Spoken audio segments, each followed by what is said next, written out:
নমস্কার বন্ধুরা, আজকে আমি কথা বলতে যাচ্ছি ইদানিং সময়ে অনেক প্রশ্নের মুখে থাকা JRBT group D final merit list publish নিয়ে। আজকে এই ভিডিওটিকে একটুও স্কিপ না করে পুরোটা সম্পূর্ণ দেখার অনুরোধ রাখছি। আর যারা যারা এই চ্যানেলে নতুন, তারা দয়া করে একটি লাইক এবং সাবস্ক্রাইব করে পাশে থাকবেন।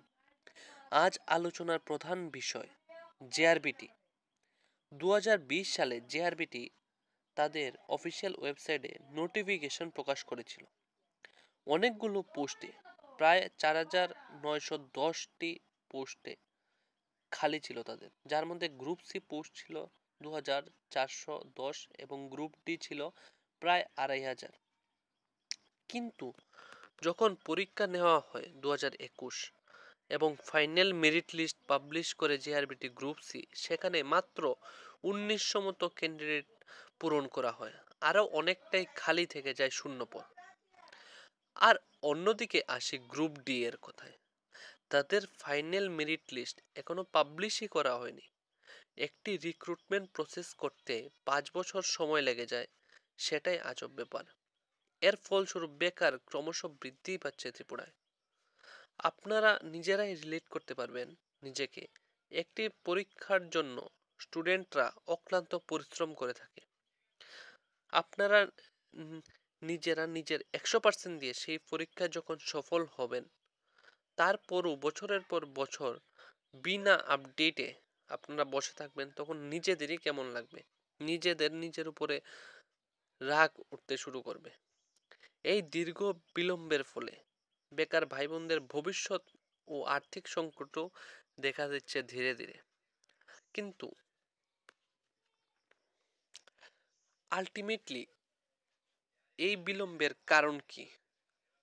এক্ষেত্রে অনেকেই মনে করেন যে এই জেআরবিটি এবং পরীক্ষার্থীদের মধ্যে স্বচ্ছতার অভাব রয়েছে। কারণ যখন পরীক্ষার্থীরা জেআরবিটি অফিসে যাচ্ছে, তারা কিছুই পাচ্ছে না সেখান থেকে, যেটা জেনে তারা খুশি হতে পারে যে কবে ফাইনাল মেরিট লিস্ট দেওয়া হবে বা এই সংক্রান্ত কোনো কিছুই তারা পাচ্ছে না। তারা দিনের পর দিন জেআরবিটি অফিসের সামনে গিয়ে ঘুরে আসতে হচ্ছে। এমনকি আমাদের সিএম স্যারের সাথেও তাদের দেখা করতে পারছে না। সাধারণ মানুষের কি সিএম স্যারের সাথে দেখা করার কোনো অনুমতি নেই নাকি?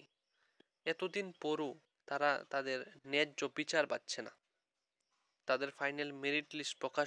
এক্ষেত্রে অনেকেই মনে করছেন তার মধ্যে রাজনৈতিক চক্রান্ত রয়েছে।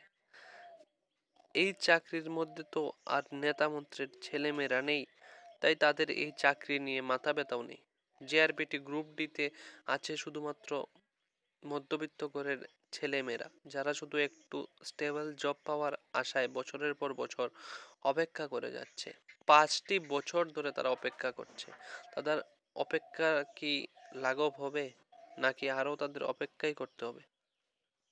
এই বিলম্বের দরুন হতাশায় গ্রস্ত হচ্ছে অনেক বেকার, এবং এর প্রতিবাদে তারা আন্দোলনেও নেমে পড়ছে।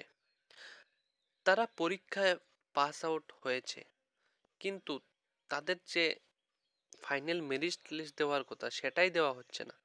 এই বিলম্বের ফলে ভাই বোনদের ভবিষ্যৎ পরিকল্পনা এবং তাদের মধ্যে আর্থিক সংকট দেখা দিয়েছে। কি করে তারা নিজেদের জীবনযাপন করবে? অনেকে এই জিআরবিটির কারণে আটকে পড়েছেন। তারা হয়তো ভাবছে যে এই চাকরিটা পেলে তাদের ভবিষ্যৎ অনেক সুন্দর হবে এবং একটি স্টেবল জব থাকবে, কিন্তু সেটিও হয়ে উঠছে না। তা শুধু জেআরবিটি যদি হতো তাহলেও মানা যেত, কিন্তু সেটা নয়। তার সঙ্গে ত্রিপুরার যে জেল পুলিশের recruitment, special executive, police constable, সবগুলিরই চাকরি পুরো আটকে পড়ে রয়েছে। তাহলে ত্রিপুরাতে এসব হচ্ছে কি? আমি তো সেটাই বুঝতে পারছি না। একদিকে বেকার সংস্থান পুরো বেড়েই চলেছে ত্রিপুরায়, তার মধ্যে আবার এইসব চাকরির রেজাল্টই পাবলিশ করছে না। তাহলে বেকারদের মনে তো অনেক সংশয় দেখা দিয়েছে, তারা ভবিষ্যতে করবেটা কি, কি করে খাবে? আমরা সরকারের কাছে এটাই আবেদন করছি যে অতি সত্বর তাদের মেরিট লিস্ট পাবলিশ করা হোক এবং অবিলম্বে তাদের নিয়োগ প্রক্রিয়াকে সম্পন্ন করা হোক। তারা একটি জবে কোয়ালিফাই করেও তারা কেন আজ রাস্তায় রাস্তায় ঘুরে বেড়াবে এবং অফিসে রোজ রোজ যাবে তাদের আপডেট জানতে? তাদের কি এই অধিকার নেই তারা পাশ করেছে নাকি চাকরি পেয়েছে সেটা জানানোর? তাই আমি ত্রিপুরা সরকারের কাছে বিনম্রভাবে অনুরোধ করছি তাদের চাকরিটা অত্যন্ত পক্ষে দিয়ে দেওয়া হোক যত শীঘ্রই সম্ভব।